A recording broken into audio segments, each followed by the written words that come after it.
ओम शांति। प्रातः मुरली बापदादा मधुबन 30 अगस्त 2021। मीठे बच्चे, तुम्हें अभी रूहानी कारोबार करनी है। रूह समझकर हर कर्म करने से आत्मा निर्विकारी बनती जाती है। प्रश्न, स्वर्ग का वर्षा लेने और स्वर्ग में उस पद पाने का आधार क्या है? उत्तर, ब्रह्म कुमार कुमारी बने तो स्वर्ग का वर्षा मिल जाएगा, परंतु उस पद का आधार है पढ़ाई।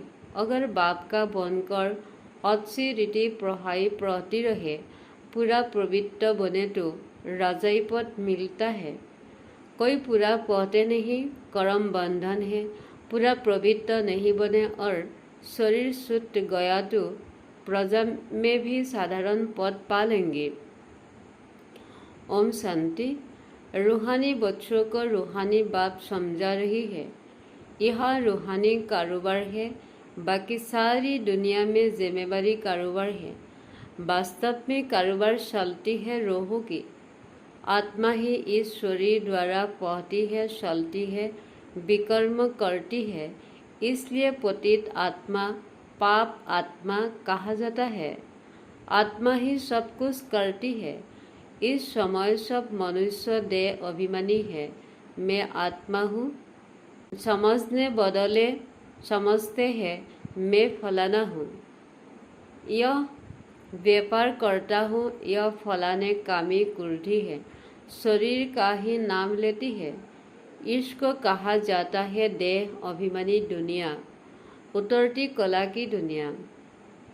सतयुग में ही ऐसे नहीं होता। वहाँ देही अभिमानी होते हैं। तुमको देही अभिमानी बनाया जाता है। अपने को आत्मा निश्चय करो। मैं आत्मा यह शरीर रूपी शूला धारण कर पाठ बजाती हूँ। वह एक्टर्स भी भिन्न भिन्न कपड़ा बदली कर पाठ बजाते हैं। बाप कहते हैं, तुम आत्माएं पहले शांति धाम में थी। तुम्हारा घर है शांति धाम। जैसे वह हद का नाटक होता है, यह फिर है बेहद का नाटक। सभी आत्माएं परमधाम से आकर शरीर धारण कर पाठ बजाती है। आत्माओं का असल घर है परम धाम। उन एक्टर्स का तो घर यहाँ ही होता है। सिर्फ ड्रेस बदल कर आकर पाठ बजाते हैं तो बाप भी समझाते हैं तुम आत्मा ही हो। बाप तो बच्चे बच्चे ही कहेंगे, सन्यासी बच्चे बच्चे नहीं कहेंगे। बाप कहते हैं, मैं पतित पावन, तुम सभी आत्माओं का बाप हो। जिसको तुम गॉड फादर कहते हो, गॉड फादर तो निराकार है। ब्रह्मा विष्णु शंकर को भी गॉड फादर नहीं कहेंगे। उनमें भी आत्मा है, परंतु उनको कहते हैं ब्रह्मा देवता नमः, विष्णु देवता नमः। देवताएं क्या करती है यह किसी को पता नहीं है। बाप ही आकर समझाते हैं तुम कैसे ड्रामा प्लान अनुसार पाठ बजाते हो। दुनिया एक ही है, ऐसे नहीं कोई नीचे पाताल बा ऊपर में दुनिया है। दुनिया एक ही है जिसका शक्का फिरता रहता है। लोग तो कह देते मैं मौन से फ्लैट लेंगे। बाप समझाते हैं बच्चे कितने इंसॉल्वेंट बन पड़े हो। भारतवासियों के लिए ही कहते हैं तुम कितने साहूकार समझदार थे। इन लक्ष्मी नारायण का सारे विश्व पर राज्य था जिसको कोई लूट न सके। वहाँ कोई पार्टीशन आदि नहीं होती। यहाँ तो कितने पार्टीशन हैं, आपस में टुकड़े टुकड़े पर लड़ते रहती है। तुम सारे विश्व के मालिक थे। सारा आकाश पृथ्वी समुद्र सब तुम्हारा था। तुम उनके मालिक थे। अब तो टुकड़े हो गई है। यह किसी को पता नहीं है। भारत ही विश्व का मालिक था। बाप समझाते हैं आत्मा को जो पाठ मिला हुआ है वह कभी घिसता नहीं, चलता ही रहता है। अभी तुम फिर से मनुष्य से देवता बन रही हो, फिर सुराखी जन्म लेंगे। तुम्हारा पाठ चलता ही रहता है, कभी बंद नहीं होता है, कोई मोह खादी पाते नहीं। जितने अनेक गुरु अनेक शास्त्र उतनी अनेक मौतें होती है। मनुष्य में कितनी अशांति है, जहाँ भी जाओ कहेंगे मन को शांति कैसे मिले। यह देह अभिमान में आकर कहती है। बाप समझाते हैं मन और बुद्धि यह है आत्मा के अग्रंश, बाकी यह सब शरीर की इंद्रियां है। आत्मा कहती मैं मेरे मन को शांति कैसे मिले। वास्तव में यह कहना गलत है। तुम आत्मा हो, तुम्हारा स्वधर्म ही शांत है। तुम ऐसे कहो मुझ आत्मा को शांति कैसे मिलेगी, इसमें कर्म तो करना ही है। यह बातें बाप ही वेद समझाते हैं। दुनिया में यह ज्ञान किसी को नहीं, वहाँ है ही भक्ति मार्ग, उनको ज्ञान का पता नहीं है। ज्ञान तो एक बाप ही देती है। बाप खुद कहते हैं मैं कल्प के संगम युग पर आता हूँ। कलयुग के अंत में सभी पतित है। यह है रावण राज्य। रावण को तो जलाते भी भारतवासी ही है। बाप पतित पावन का जन्म भी यहाँ है, तो रावण का जन्म भी यहाँ है। रावण जो सबको पतित बनाते हैं, इसलिए इनको जलाते हैं। यह बातें किसी को बुद्धि में नहीं है। अब भारत में कृष्ण जयंती मनाते हैं, कृष्ण की लीला भजन आदि करते हैं। अब बाप कहते हैं वास्तव में कृष्ण लीला कुछ है ही नहीं। कृष्ण ने क्या किया? कहते हैं कंसपुरी में जन्म लिया। अब कंस तो इविल को कहा जाता है। सतयुग में इविल कहाँ से आए? तुम जानते हो कृष्ण की आत्मा जो सतयुग में थी वह अपने सुराखी जन्म भोग इस समय पतित से पावन बन रही है, अपना पद फिर से ले रही है। ऐसे ही तुम कृष्णपुरी में रहने वाली थी, सुराखी जन्म ले अब फिर अपना पद ले रही हो। जयंती मनानी है वास्तव में शिव बाबा की। जो शिव बाबा सबको हेल से हेवन में ले जाती है, उनकी कोई लीला है नहीं। कहते हैं कि हे पतित पावन बाबा आओ, आकर हमको हेल से हेवन में ले जाओ। आप हमारे बाप हो तो हम स्वर्ग में होने चाहिए। हम विखेक दुनिया में क्यों है, इसलिए बुलाते हैं हे गॉड फादर, हमको इस दुख की दुनिया से लिबरेट करो। यह भी ड्रामा में नोट है। बाप कहते हैं इस ड्रामा को कोई जानते नहीं। शास्त्र में ड्रामा की आयु लंबी लिखी दी है। नई दुनिया को पुरानी बनाना ही है, शत्रु रजु तमु में आना ही है। यह है बेहद की बात। अभी तुम फिर से विश्व के मालिक बन रही हो। भारतवासी जो नई दुनिया में थे वही सोराखी जन्मों का पाठ बजाएंगे।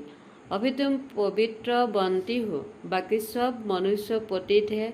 तब तो पावन के आगे जाकर नमन करते हैं। पावन को पावन नमन क्यों करेंगी? सन्यासी पावन है, तब तो पतित मनुष्य उनके आगे माथा झुकाते हैं। क्या पवित्र है तो सब उनके आगे सिर झुकाते हैं। वही कन्या शादी कर ससुर घर जाएगी तो माथा टिकना पड़ता है। अभी बेहद का बाप आए हैं सबको पावन बनाने। वह सब है कलयुग में, तुम हो अभी संगम पर। अब तुमको पतित दुनिया में नहीं जाना है। यह है ही कल्याणकारी योग। बाप आकर सबका कल्याण करते हैं। तुम अभी कृष्ण जयंती मनाएगी, नहीं तो लोग समझेंगे यह तो नास्तिक है। नास्तिक वास्तव में उनको कहा जाता है जो अपने बाप को और रचना के आदिमत अन्न को नहीं जानते हैं। इस समय सब निधन के अर्पण बन पड़े। घर घर में झगड़ा है, एक दो को मारने में देरी नहीं करती है, इसलिए इसको नास्तिकों की दुनिया कहा जाता है। बाप को न जानने वाले तुम हो जानने वाले। अभी तुम समझते हो कि हम पत्थर बुद्धि थे, बाप हमको पारस बुद्धि बना रही है और कोई तकलीफ की बात नहीं। बाप से कहते हैं 1 घंटा पढ़ो, अपने को आत्मा समझ मुझ बाप को याद करो। शरीर को याद करेगी तो लौकिक संबंधों की याद आएगी, देही अभिमानी रहेगी तो मुझ बाप की याद रहेगी।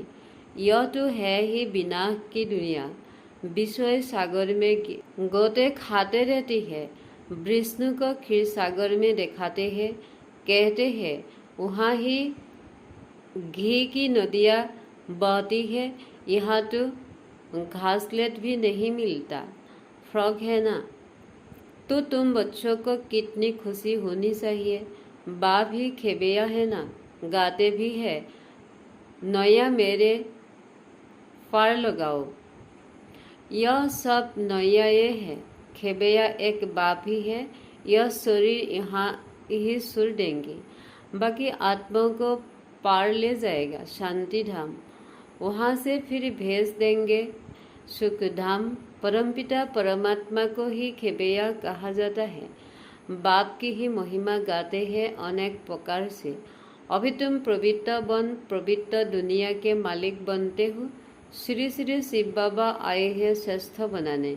खुद भगवान कहते हैं यह भ्रष्टाचारी दुनिया है। अभी तुम परमपिता परमात्मा की श्रीमत पर चल श्रेष्ठाचारी बनते हो। कितनी यह गुप्त रमणीक बातें हैं जो तुम बच्चों को ही समझ में आती हो, औरों को समझ में आएंगी ही नहीं। तुम जानते हो कि अभी देवी देवता धर्म का कलम लग रहा है। जो भी देवी देवता धर्म वाले और धर्मों में चली गई है वही आकर फिर ब्राह्मण बनेगी। ब्रह्म कुमार कुमारी बनने बिगर बाप से स्वर्ग का वर्षा ले नहीं सकते। अभी तुम ब्रह्म कुमार कुमारियाँ स्वर्ग का वर्षा ले रही हो। जितना पुरुषार्थ करेगी कराएगी उतना उस पद पाएगी। सब तो इतना नहीं कर सकते, पूरा नहीं पढ़ेंगी तो उसका नतीजा क्या होगा। अगर शरीर छूट जाए तो सड़क में आ जाएगी, परंतु प्रजा में बिल्कुल ही साधारण। अगर बाप का बनकर अच्छी रीति पढ़े तो राजाई पद पा सकती है। नहीं पढ़ते हैं तो समझेंगी उनकी नज़दीक में नहीं है। पवित्र रहेंगी, पढ़ेंगी तो उस पद पाएंगी। अपवित्र होने से बाप को याद नहीं कर सकेंगी।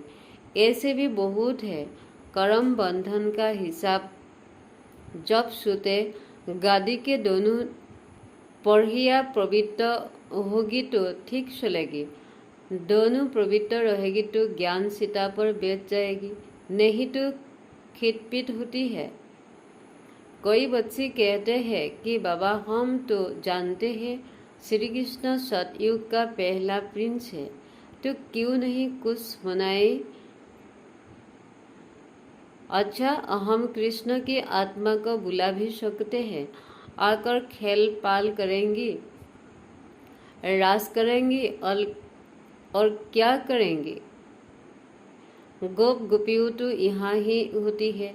यहाँ तो प्रिंस प्रिंसेस आपस में मिलती है तो रास करते हैं, सोने की मुरली बजाते हैं। यह सब खेल पाल तुम पिसारी में देखेंगी। यह सब पाठ चलेगी। शुरू में दिखाया गया, फिर तुम पुरुषार्थ में लग गई हो।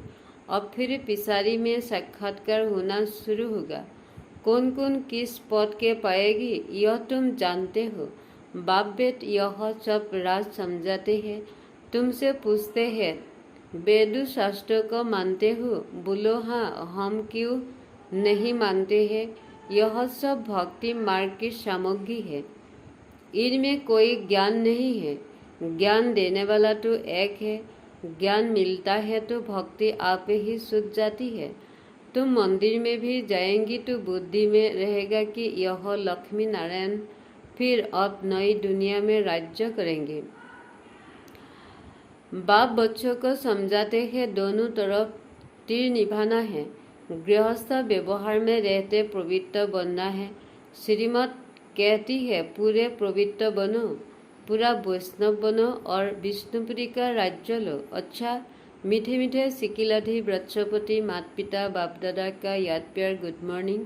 रूहानी बाप की रूहानी बच्चों को नमस्ते। धारणा के लिए मुख्य सार, पहला, युग द्वारा कर्मबंध का हिसाब किताब चुक कर पावन बनना है, ज्ञान सीता पर बैठना है, पूरा पूरा वैष्णव अर्थात पवित्र बनना है।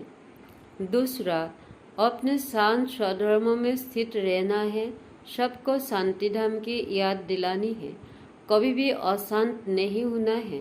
वरदान, नॉलेज द्वारा रावण के बहुरूप को जानकर उसकी अटेंशन से मुक्त रहने वाले हिम्मतवान भव। जो बच्चे नॉलेज द्वारा रावण के बहुरूपों को अच्छी तरह से जान गए हो, उनके आगे वह नज़दीक भी नहीं आ सकता। चाहे सोने का चाहे हीरे का रूप धारण करे, लेकिन उसकी अटेंशन में नहीं आएगी। ऐसी सच्ची सीताएं बन लकीर के अंदर रहने का लक्ष्य रख, हिम्मतवान बनो। फिर यह रावण की बहु सेना बार करने के बजाय आपकी सहयोगी बन जाएगी। प्रकृति के 5 तत्व और 5 विकार ट्रांसफर होकर आपकी सेवा के लिए आएगी। स्लोगन, सेवाओं में सफलता प्राप्त करना है तो निर्माण शीत की विशेषता को धारण करो। ओम शांति।